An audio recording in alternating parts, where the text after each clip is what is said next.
buenos días a todos y mira, en la sesión yo lo que voy a intentar explicaros es, bueno, lo que es el tema de la parada cardíaca y el código PARO en nuestro servicio, en la central, para que veáis la importancia que tiene el código PARO y todo lo que nosotros hacemos. Entonces, lo primero que voy a hacer es compartiros un vídeo, que la verdad es que creo que está francamente bien, en el que explica cuándo se produce una parada cardíaca, sobre todo cuando se produce una parada cardíaca por fibrilación ventricular, ¿vale?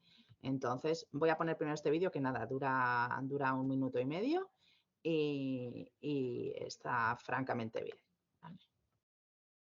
Alteraciones del ritmo cardíaco rápido. Los estímulos eléctricos se generan en el nodo SA, el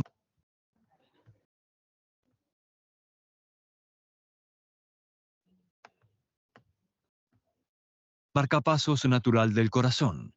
El nodo SA determina con qué frecuencia late el corazón por minuto. Sí. No se oye nada. En reposo, un corazón sano late de 60 a 80 veces por minuto. Durante la fibrilación ventricular, el pulso cardíaco aumenta a más de 240 latidos por minuto. Es causada por impulsos eléctricos que Tendría se transmiten de una que manera oírse el sonido, incontrolada. que es lo que estamos Ya no mirando, se y si produce no, la pues conducción voy a apuntar regulada yo. de estímulos eléctricos. Esto hace que la frecuencia cardíaca aumente tanto que el músculo del corazón fibrile, en lugar de contraerse adecuadamente. Ya no se bombea la sangre por el cuerpo. La circulación sanguínea esencial para el suministro de oxígeno, que es fuente de vida, llega a un punto muerto. Si no se puede detener rápidamente la fibrilación ventricular, el cerebro sufrirá la privación de oxígeno y en cuestión de minutos tendrá lugar la muerte súbita cardíaca. En este vídeo, ¿vale? Pues lo que explica es cómo el corazón tiene un ritmo normal que se produce y que es como pues, un reloj interno que marca el pulso y que hace que ese pulso, pues en cada latido se bombee sangre. Si de repente no aparece ninguna orden, ningún latido, pues el paciente tiene una parada cardíaca, el corazón se para y no bombea. Entonces, si no bombea sangre, pues no llega sangre, no llega oxígeno a los tejidos y eso produce daño a nivel cerebral y a nivel cardíaco, impide que los órganos funcionen y por eso el paciente se desploma, ¿vale? La otra alternativa, que es la que explica, es que en vez de pararse porque no haya ningún impulso, lo que ocurre es que hay miles de impulsos caóticos que bloquean el funcionamiento cardíaco, ¿no? Porque sería el corazón que nos estaría bombeando de una manera rítmica según las órdenes que le llegan, ¿vale? Y de repente le llegan miles de órdenes, que es lo que ocurre en la fibrilación ventricular. Entonces está así, vibrando, ves un corazón que vibra, pero es incapaz de bombear sangre, ¿vale? Esto que es la fibrilación ventricular, si le das una descarga con un desfibrilador, pues entonces se puede quitar la arritmia y que vuelva a funcionar el ritmo normal, ¿vale? Entonces estos serían los dos tipos más o menos de parada cardíaca que podemos tener. Que un corazón deje de latir, deje de bombear, no le llega la orden, pues por ejemplo, si tú te ahogas o te asfixias y no tienes oxígeno, deja de funcionar el corazón, no hay órdenes y el corazón se para. Si lo que tienes es una arritmia, que por ejemplo te la puede producir sobre todo un infarto, ¿vale? Por fibrilación ventricular, pues te llegan miles de órdenes y como el corazón no puede seguir miles de órdenes, vibra intentando seguir las órdenes, pero a efectos prácticos no se bombea sangre y el paciente cae desplomado, ¿vale? Entonces eso va a ser también lo que nos vaya a diferenciar los tipos de parada cardíaca y el cómo vamos a poder trabajar y actuar. ¿Sí? Vale, pues ahora ya os cuento aquí mi sesión sobre lo que es la parada cardíaca y lo que es la parada cardíaca en el 061 y desde el grupo de parada cardíaca que ya llevamos funcionando pues bastantes años, desde el 2008, en el cual registramos todas las actividades que se hacen.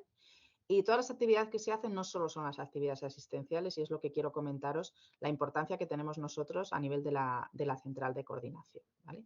Tenemos muchos códigos. Cuando establecemos un código, pues sobre todo establecemos lo que son enfermedades, patologías, tiempo dependiente, en el cual depende la evolución del paciente, depende su pronóstico y cómo vaya a funcionar y cómo sean los resultados de esa enfermedad, del tiempo de actuación. El código infarto, tenemos el código ictus, cuanto antes vayamos, antes pondremos el tratamiento para que el paciente tenga menos secuelas, ¿vale? Tenemos evidentemente otros códigos que no son tiempo dependientes, pero el máximo y el extremo de tiempo dependiente es el código paro. En el momento que tenemos una parada cardíaca, no se bombea sangre, no llega sangre a los tejidos, no pueden funcionar. Si no restablecemos en los primeros minutos esa actividad de bombear sangre del corazón, aunque sea artificialmente, que lo podemos hacer con el masaje cardíaco, con las compresiones torácicas, si no se bombea sangre a los 10 minutos, es muy difícil que el paciente se recupere. Por eso es el extremo de patología en el cual el tiempo es vital. El tiempo, muchas veces, de actuación lo podemos iniciar ya nosotros desde la central de coordinación, ¿vale? Todos los datos que registramos en la parada cardíaca, desde que entra la llamada hasta que se finaliza la actividad asistencial, están recogidos dentro de un registro, ¿vale? Donde se recogen toda una serie de datos y esos datos que recogemos no son aleatorios, sino que se ha establecido una serie de datos mínimos que tenemos que tener ¿para qué? Para que cuando registramos esos datos nos sirvan a nosotros para analizar lo que estamos haciendo, analizar lo que tenemos que mejorar y también poder compararnos con otro. Entonces, nuestro registro de parada cardíaca se encuentra incluido dentro de un registro nacional, que es el registro OSCAR, que está en marcha desde el 2012. Y aparte, también esos datos, cada X tiempo, ¿vale? Por ejemplo, este año lo vamos a hacer durante 3 meses, esos mismos datos que recogemos en nuestro registro del 061 y que transmitimos al registro OSCAR, que es un registro que está ya dentro del ministerio, porque se encuentra dentro de los registros de salud, pues también lo recogemos a nivel europeo con otros países. ¿Cuál es la idea? Saber lo que está pasando con la parada cardíaca en nuestra comunidad, con nuestro registro, saber lo que está pasando en la parada cardíaca a nivel nacional con el registro OSCAR para poder compararnos entre nosotros y saber si lo que estamos haciendo es lo mismo que hacemos los demás, si lo hacemos mejor, peor, igual. Y como registro de salud es un registro importante dentro de la patología cardiovascular. A nivel europeo, pues esos mismos datos nos permiten compararnos entre países en los cuales hay mucha diferencia. A nivel de comunidades no tenemos excesivas diferencias en el registro OSCAR, pero sí que a nivel nacional, en el registro internacional sí que tenemos, porque los distintos sistemas de emergencia no funcionan igual en todos los países, ¿vale? Pues el registro Eureka es ese registro europeo en el que también participamos. Mirad, esto que os pongo que se llama metodología Austein es lo que se ha establecido que se tiene que recoger en una parada cardíaca. Bueno, pues si veis, el primer eslabón que se recoge es el sistema de emergencias. ¿Cómo funciona nuestro sistema de emergencias? ¿A qué población asistimos? ¿Qué paradas cardíacas atendemos? ¿Cuántas de esas paradas cardíacas se inicia resucitación? A veces puede ser que no la iniciemos, pues porque hemos llegado tarde o porque el paciente tuvo la parada cardíaca no se sabe cuándo y ya está en situación fallecido, ¿vale? Pero también la descripción del sistema. Aquí tenemos una serie de datos esenciales que deben estar en todos los registros y luego pues ya otros datos no esenciales. Bueno, pues aparte de recoger cómo es el sistema de emergencias, el siguiente eslabón, ¿vale? Es la identificación telefónica de la parada cardíaca, lo cual depende absolutamente de la central de coordinación. ¿Cómo se identifica telefónicamente una parada cardíaca? Tenemos diferentes síntomas por los que una persona puede llamar por parada cardíaca, que ahora luego lo veremos, y qué instrucciones telefónicas damos de RCP. Después ya el resto de datos que se recogen pues son datos del paciente, de la actividad asistencial y también hacemos el seguimiento y el pronóstico de esos pacientes que han tenido una parada cardíaca. Y de hecho luego pues os sacaré los resultados que tenemos, por ejemplo, analizados durante el 2022 para que veáis en qué situación estamos, ¿vale? Por lo tanto, mirad, esto más o menos es una distribución de las paradas cardíacas en nuestro servicio, ¿vale? En cómo se distribuyen geológicamente por islas. Evidentemente la isla que tiene mayor población pues tiene mayor incidencia de parada cardíaca y cómo se distribuyen a nivel temporal. evidentemente, a nivel temporal, pues tenemos un incremento del número de paradas cardíacas en los meses en los que tenemos más población flotante porque tenemos a los turistas. Aquí, fijaros, en noviembre, ¿vale? O fijaros a nivel de enero como el número de paradas cardíacas que aparecen mensualmente son menores, lo cual es lógico porque tenemos menos población. Nuestra población a nivel de islas sería solo más o menos de 1.100.000 o 1.150.000 habitantes, pero en el periodo vacacional, pues evidentemente hay veces que tenemos población flotante de varios millones de personas. ¿Vale? ¿Qué hacemos en la central de coordinación? Pues en la central de coordinación lo que hacemos es poner en marcha la cadena de supervivencia. Entonces, la cadena de supervivencia ya lleva muchos años funcionando y establece una serie de eslabones en los cuales nosotros vamos a trabajar y vamos a actuar y que se ha demostrado que son eficaces para que una persona que tiene una parada cardíaca se pueda recuperar con buen pronóstico neurológico. Bueno, pues vemos aquí el primer eslabón, que es reconocer y pedir ayuda. ¿Vale? Evidentemente, el reconocimiento de una persona que sufre un proceso, como puede ser el de la parada cardíaca, que se desploma, que no respira, luego lo veremos. Solicitar ayuda, el teléfono único a nivel europeo, ¿vale? Pero a nivel nuestro, si recibimos una llamada, puede ser que la persona no sepa que está llamando porque la persona con la que está tiene una parada cardíaca, la reconocemos nosotros, la solicitud de ayuda ya la están haciendo ellos, pero nosotros sí que vamos a poner en marcha los otros eslabones de la cadena de supervivencia. Eslabón segundo de la cadena de supervivencia vital, que se empiece la RCP por testigos, que se empiece a hacer compresiones torácicas, que es sustituir la función cardíaca. Otro eslabón importantísimo, el tercero, que se le aplique cuanto antes un desfibrilador. Y para eso están los desfibriladores automáticos que están distribuidos por muchas localidades, que están distribuidos en locales, ¿vale? Que deberíamos tener y no tenemos un registro en el que supiéramos nosotros dónde hay un desfibrilador para poder indicar que la persona vaya a buscarlo, pero sí que tenemos una serie de desfibriladores que conocemos, ¿vale? Y que podemos activar aparte de los nuestros, como puede ser, por ejemplo, la policía local. La policía local está formada, lleva desfibriladores y por eso en un código PARO se activa también la policía, porque hay más unidades de policía local, más desfibriladores que ambulancias que nosotros podamos tener, tanto de soporte vital básico como avanzado. Pero también ponemos en marcha el cuarto eslabón, que es el soporte vital avanzado, porque vamos a activar nuestros recursos. Evidentemente, el código PARO supone un porcentaje muy bajito de la cantidad de incidentes que nosotros gestionamos en una parada cardíaca. Solamente supone un 0,3% de los incidentes en los que actuamos con intervención, ¿vale? Y un 3% de las emergencias del soporte vital avanzado. El número es bajo, pero como he dicho, el tiempo es vital, porque es muy importante que lleguemos cuanto antes, que llegue un recurso cuanto antes, que realice RCP, que ponga un desfibrilador y evidentemente el soporte vital avanzado llegará más tarde porque tenemos menos unidades de soporte vital avanzado que personas que puedan hacer compresiones torácicas o que puedan hacer una desfibrilación precoz. ¿Vale? ¿Qué hacemos nosotros en la central? Hacemos muchas cosas y hacemos muchas cosas que son muy importantes y que, como veis, se exige a nivel internacional que se registre toda esa actividad.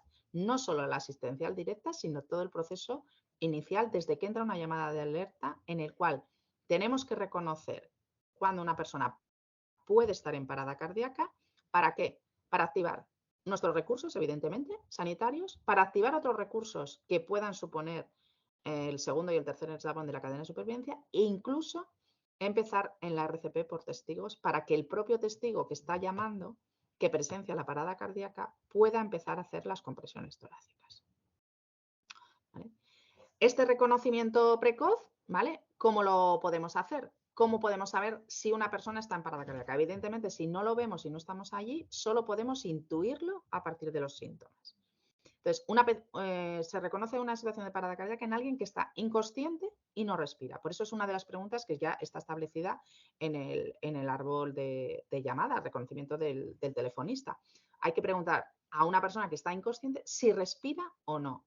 Y si respira normal, si respira como si estuviese durmiendo, ¿vale? Porque si la respiración no es normal y es una respiración caótica, eso puede significar que la persona esté en parada cardíaca, ¿vale? Porque a lo mejor tiene la parada cardíaca, se desploma en ese momento y tarda en dejar de respirar unos segundos, pero esas respiraciones que se producen son respiraciones caóticas, anormales, ruidosas, ¿vale?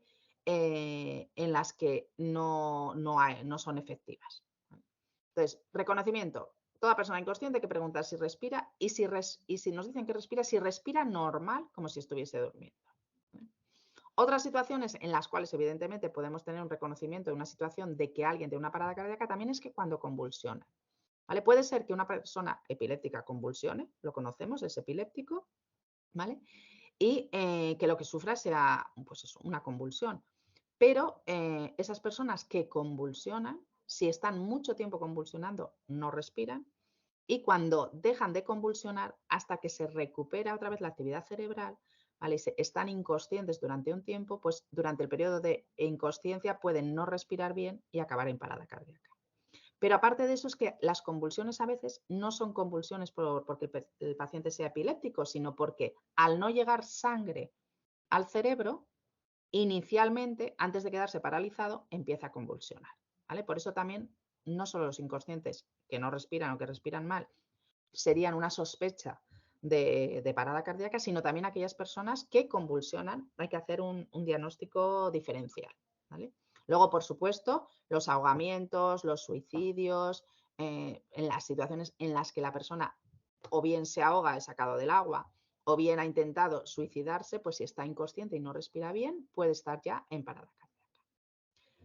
Siguiente acción que nosotros podemos hacer desde la central de coordinación y que hacemos y que tenemos que potenciar es la RCP telefónica, el intentar que la persona que está de testigo allí, ¿vale? Que presencia la parada cardíaca, que empiece a bombear, que haga compresiones torácicas, lo que antes llamábamos masaje cardíaco, para bombear sangre y que llegue sangre hasta que llegue la primera asistencia. Voy a ampliar un poquito este póster, ¿vale? Que lo hicieron en el 061 de Andalucía ya hace años y que es un póster pues, que el Consejo Español ha integrado. ¿Qué nos dicen en este póster? RCP asistida por teléfono. Vale, pues lo primero, identificar si la persona no respira o respira mal, que da como unas bocanadas, ¿vale?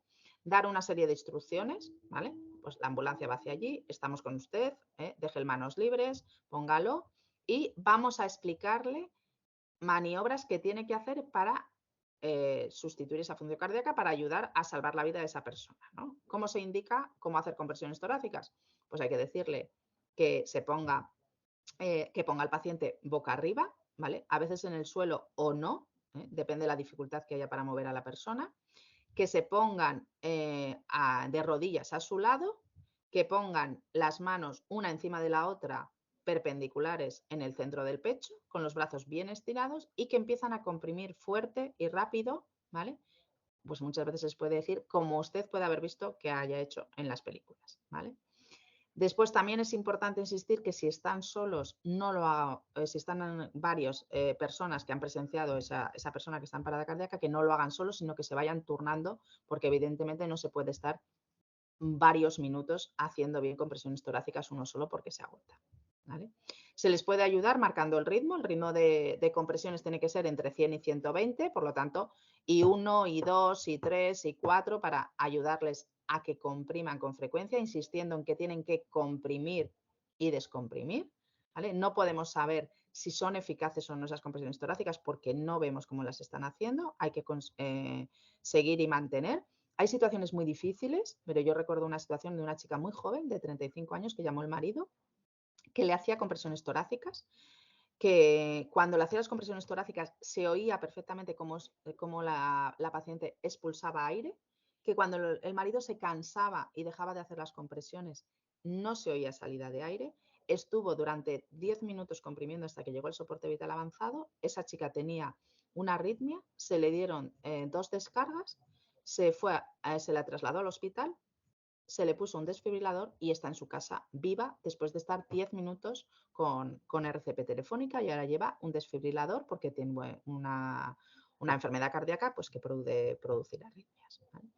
En los niños sería lo mismo, indicar las compresiones torácicas. Lo que pasa que en los niños, ¿vale? Si lo veis aquí, pues en vez de poner las 2 manos en el centro del pecho, ¿vale? Si es un niño entre 1 y 8 años, pues les vamos a decir que compriman solo con una mano, ¿vale? Que no lo hagan con la misma fuerza. Y si fuese un bebé, Las compresiones torácicas se hacen en el pecho, lo mismo en el centro del pecho, bombeando encima del esternón, pero con 2 dedos. ¿Vale? Otro modelo de actuación donde podemos hacer también asistencia telefónica, que es muy importante, es cuando la persona se atraganta. ¿Vale? El atragantamiento es una situación de emergencia, ¿vale? De manera que si la persona que se atraganta no puede hablar ni puede respirar, significa que la vía aérea está totalmente tapada. Y por lo tanto, en menos de 2 minutos se quedará inconsciente en parada cardíaca si no se consigue desobstruir. ¿Vale? ¿Qué indicaciones podemos dar en un caso de atragantamiento? Pues si la persona está tosiendo, quiere decir que algo de aire entra y sale, ¿vale? Y entonces, en principio, lo mejor es que ayudarle a sostenerla, que esté en una postura que pueda toser de una manera eficaz, pero no hacer nada, porque darle golpes en la espalda a alguien que está atragantado puede empeorar las cosas. Sin embargo, si la persona no puede toser, entonces sí que está indicado darle golpes en la espalda, que se da golpes con el talón de la mano, ¿vale? En medio de las 2 paletillas. ¿Vale? Y en el caso de que la persona que se haya atragantado se quede inconsciente, directamente hay que decirles que tienen que empezar con la reanimación. Pues todo esto es lo que hacemos en la central de coordinación y hacemos cosas, muchísimas cosas que son importantísimas. Mirad, se ha estudiado y hay varias publicaciones, que yo aquí os he puesto alguna, como el dar instrucciones telefónicas aumenta la supervivencia de las personas que tienen una parada cardíaca. Esto, el estudio SCAR, es un estudio en el que precisamente se analizó eso. Si no se dan instrucciones telefónicas, las posibilidades de sobrevivir son menores. Y se multiplica, o sea, tiene 2.6 más de posibilidades de salir adelante alguien a quien se le haya dado instrucciones telefónicas a la persona que presencia la parada cardíaca. Existen para eso varios estudios. Si esto que pone aquí, que es NNT 41, ¿vale? Que es una cosa pues, que parece muy complicada, pero significa el número de pacientes o de personas a las que, si damos instrucciones telefónicas, conseguimos que uno pueda salir adelante. Bueno, pues de 41 personas a las que demos instrucciones telefónicas, uno seguro que conseguiremos recuperarlo. Eso sería nuestra eficacia, ¿vale? También se ha estudiado, ¿vale? Y aquí hay publicaciones, esto es una revista internacional de mucha importancia, ¿vale? En el que se vio que las instrucciones telefónicas que se registraron en 1.700 pacientes, ¿vale? Casi la mitad no estaban en parada cardíaca, ¿vale? Pero no pasa nada, porque no se produjeron lesiones importantes, solo en un 2% de los casos hubo fracturas costales que no tienen más importancia porque después eso se soluciona sin incidencia. O sea que aunque diésemos instrucciones que no estuviese el paciente en parada cardíaca, ¿vale? Pero que identificamos una situación inconsciente que no respira o que respira mal, aunque lo demos esas instrucciones y después el paciente cuando lleguemos no esté en parada cardíaca, está bien hecho. Cuando hablamos en parada cardíaca usamos muchas palabras, ¿vale? Os voy a repasar algunas, ¿vale? Que yo creo que son importantes para que entendáis cómo hablamos en esos términos, ¿no? En esos términos que nos dicen, que ya os digo que se recomiendan que hablemos de esta manera todos igual para que todos, cuando vayamos a registrar y hablar, pues hablemos usando las mismas cosas que signifiquen lo mismo, ¿no? Tenemos una persona que está en parada cardíaca es alguien que está inconsciente, que no respira y no tiene pulso, ¿vale? Existe también la parada respiratoria, que es aquella persona inconsciente que no respira, pero sí que tiene pulso. ¿Vale? Eso no lo podemos identificar telefónicamente, solo lo podemos identificar en presencia, si estamos allí. ¿Cuál sería el ejemplo de una parada respiratoria? Pues una sobredosis por heroína, por ejemplo, o una sobredosis por fármacos. Que la persona toma heroína, ¿vale? O toma fármacos que le duermen el sistema respiratorio, deja de respirar, ¿vale? Pero su corazón funciona. Evidentemente, si esto se prolonga durante muchos minutos y no respira, como no llega oxígeno al cerebro ni al corazón, acabará en parada cardíaca. Pero podemos identificar situaciones, pero esto solo lo podemos identificar si estamos allí. No podemos identificarlo telefónicamente. ¿Vale? Cuando hablamos de parada cardíaca también hablamos de parada presenciada o no presenciada. Presenciada es cuando alguien ve que la persona tiene una parada cardíaca. Que a lo mejor no lo ve físicamente porque yo resulta que estoy en mi casa y de repente, pues no sé, un familiar mío, ¿vale? Oigo un golpe que se ha caído al suelo. Evidentemente, aunque no lo haya visto caerse, si voy y esa persona está inconsciente y no respira, ha tenido la parada cardíaca y yo estaba allí, la he presenciado. La no presenciada sería cuando yo me encuentro a alguien inconsciente que no respira, pero no sé cuánto tiempo lleva. ¿Vale? Testigo es el que presencia la parada cardíaca y primer interviniente es el que primero empieza a actuar. ¿Vale? Ese primer interviniente, pues si hacemos RCP telefónica, pues puede ser cualquier familiar, ¿vale? O puede ser también un primer interviniente ya más especializado, ¿vale? En el cual no sea de los servicios sanitarios, pero que empiece a actuar, como puede ser pues, la policía local o algún tipo de interviniente que esté entrenado en soporte vital básico y DESA. Para quitar esa arritmia que os he puesto al principio en el vídeo, en el cual la persona lo que tiene es una fibrilación, un ritmo caótico, pues podemos quitarlo dándole descargas eléctricas. ¿Vale? Para eso, pues tenemos unos aparatos que conectándolos al paciente a través de los parches, ¿vale? Pues van a darle la descarga. Los desfibriladores que hay por la calle, que son automáticos, están hechos para que una vez que nosotros ponemos los parches a la persona y encendemos el aparato, él analiza el ritmo cardíaco, busca si hay esa arritmia y si encuentra la arritmia nos va a decir que apretemos el botón de desfibrilación. Con lo cual nosotros lo único que hacemos es seguir las instrucciones. Encenderlo, poner los parches que ya vienen con un dibujo de cómo tenemos que ponerlos y analizan, ellos hacen el registro y si encuentran la fibrilación ventricular nos dirán que hay que dar una descarga y se encenderá el botón. ¿Vale? Si no la encuentran, nos dirán que continuemos con la reanimación. La manera que tenemos que hacerlo en las unidades de soporte vital avanzado, ¿vale? Pues es con un desfibrilador manual, que es un aparato que permite hacer ese mismo tratamiento, pero que nosotros, poniendo los parches, podemos analizar ese ritmo, nos lo analiza el aparato, vemos si tiene la parada cardíaca con fibrilación o no, y nosotros seleccionamos la carga que le vamos a dar al paciente. La fibrilación ventricular, como hemos dicho, es ese tipo de arritmia y cuando el paciente tiene una parada cardíaca por una fibrilación ventricular, pues decimos que es un ritmo desfibrilable. Y todo lo demás, como os he explicado, esto de que no le llega las órdenes al corazón, se para y no hay ninguna orden y se queda totalmente parado, pues sería el ritmo que no es desfibrilable, que son términos en los que hablamos y que son las dos diferencias básicas de la persona que tiene una parada cardíaca. ¿Vale? El soporte vital básico es el que realizamos con las unidades de soporte vital básico y el soporte vital avanzado, el que pueden realizar pues, cualquiera de nuestras unidades de VIR o de soporte vital avanzado o también los médicos de PAC en muchas situaciones pueden tener desfibriladores avanzados. ¿Vale? Hay muchos que no, que solo tienen un DEA, pero en algunas unidades sí que lo hay. Si la persona que le realizamos reanimación recupera el pulso, pues cuando decimos que recupera el pulso, pues hablamos en términos de recuperación de la circulación espontánea y la otra terminología es el ROSC. ¿Vale? Después, ¿de qué más cosas vamos a hablar? Pues hablamos de pronóstico. ¿Cómo se recupera esa persona? Una persona que ha tenido una parada cardíaca, evidentemente, tiene posibilidades de tener secuelas de la parada cardíaca porque durante un tiempo no ha recibido sangre, no ha recibido oxígeno y se puede dañar tanto su corazón como su cerebro. ¿Vale? Nosotros hacemos el seguimiento de los pacientes en parada cardíaca para ver qué pasa con ellos y cuando les hemos reanimado, cómo se recuperan. ¿Se recuperan bien o se recuperan con secuelas? ¿Vale? Independientemente de que se recuperen mal y de que el paciente tenga secuelas y se pueda quedar en una situación pues, de daño cerebral o incluso de coma o de situación irreversible, pues muchas veces lo que hemos hecho no ha sido inútil. ¿Por qué? Porque hay muchos pacientes que se quedan con daño cerebral y que después van a ser donantes. ¿Vale?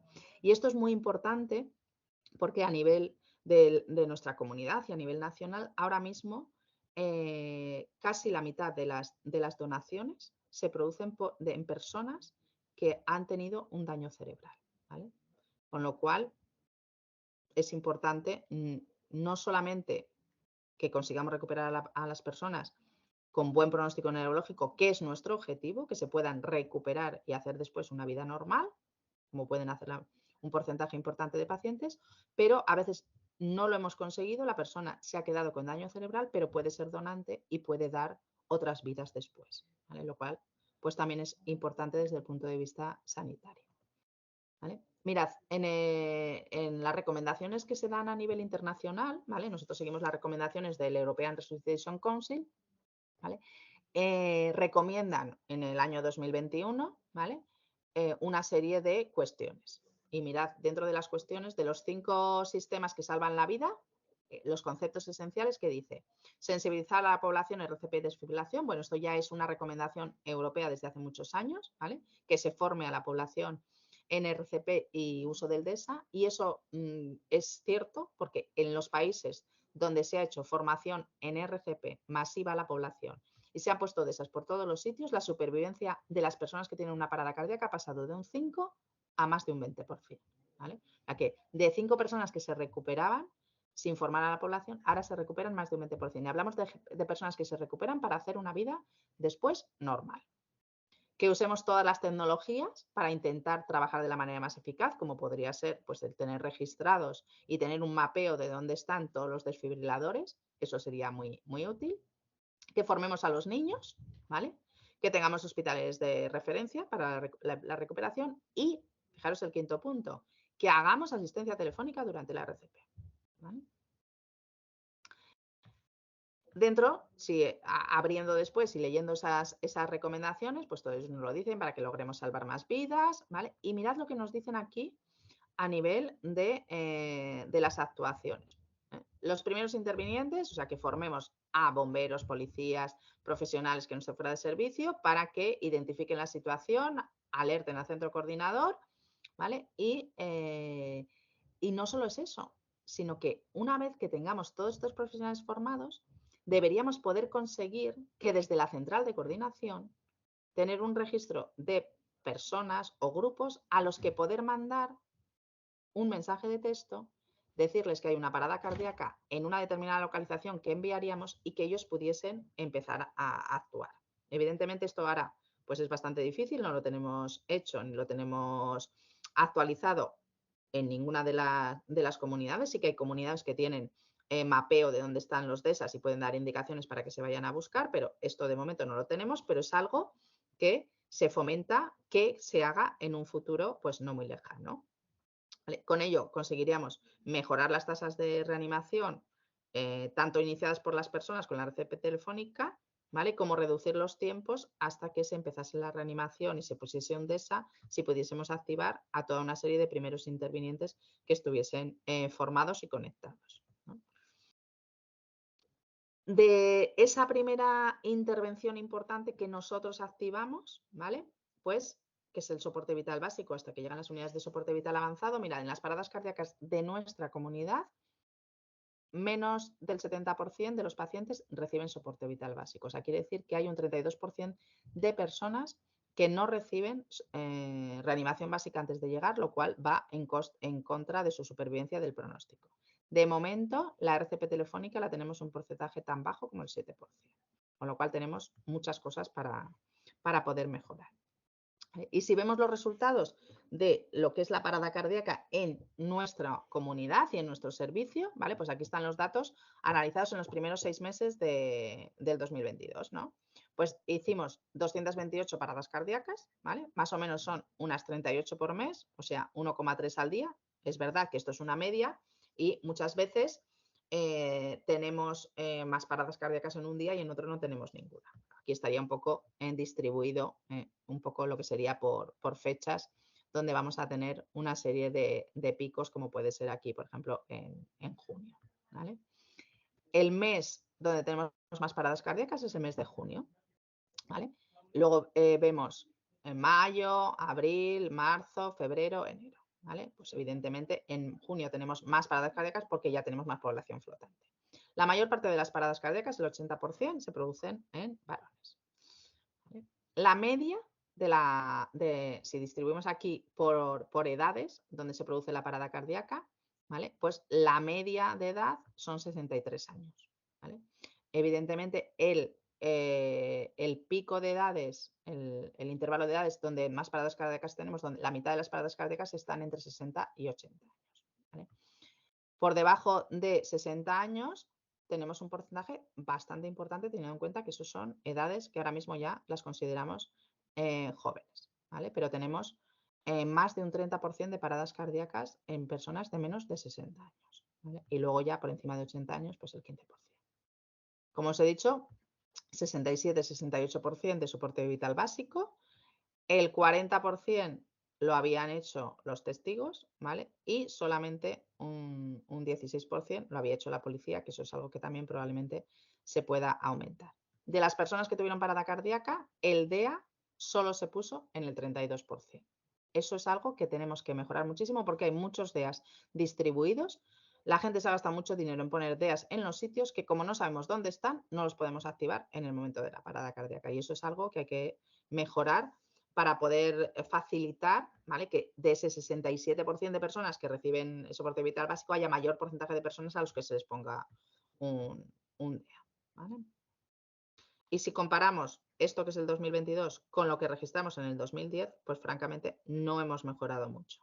Hemos pasado, tenemos el mismo porcentaje de RCP básica, 67%, y los DEAs, a pesar de que tenemos muchos por el mundo, solo hemos pasado de un 29,6% a un 32%. O sea que aquí tenemos todavía mucho trabajo político para hacer y mejorar las cosas. De estas 228 personas que tienen una parada cardíaca, los sacamos adelante, llegan al hospital un tercio, ¿vale? Un 33% llegan al hospital. Y después son dados de alta, ¿eh?, con buen pronóstico neurológico, ¿vale?, de ese porcentaje de pacientes que recuperamos, que son 89, ¿vale? Pues el 80% de los pacientes salen con buen pronóstico neurológico. Si nos vamos a los 200, de las 228 paradas cardíacas, ¿cuántos se han recuperado para hacer una vida normal? El 11%, ¿vale? O sea que aproximadamente tendríamos unas 25 personas de 228 que tuvieron la parada cardíaca que se recuperan a hacer una vida normal, ¿vale? Y luego hay 10 personas que fueron donantes, ¿vale? Bueno, pues esto un poquito es lo que yo quería contaros de la parada cardíaca y de lo que hacemos en la central, y de que sepáis que es importantísimo lo que nosotros estamos haciendo, porque no hacemos una actuación burocrática, hacemos una actuación asistencial. Empezamos a poner en marcha la cadena de supervivencia y eso es importantísimo. Y si no mejoramos esa cadena de supervivencia, no aumentamos el porcentaje de personas que reciben RCP básica y a los que se les pone el desfibrilador, no conseguiremos mejorar los resultados, porque las unidades de soporte vital avanzado, cuando llegan, van a actuar, pero van a actuar sobre personas que ya tienen mucho más difícil la recuperación porque han estado mucho tiempo sin recibir suficiente oxígeno, ¿vale? Pues nada, si me queréis hacer preguntas, activar los micros y me hacéis preguntas. Y si no hay ninguna pregunta, pues nada, finalizo la sesión, que quedará aquí grabada, que podréis tener también el vídeo y que así podéis revisarlo cuando queráis, ¿vale? Venga, muchas gracias por asistir.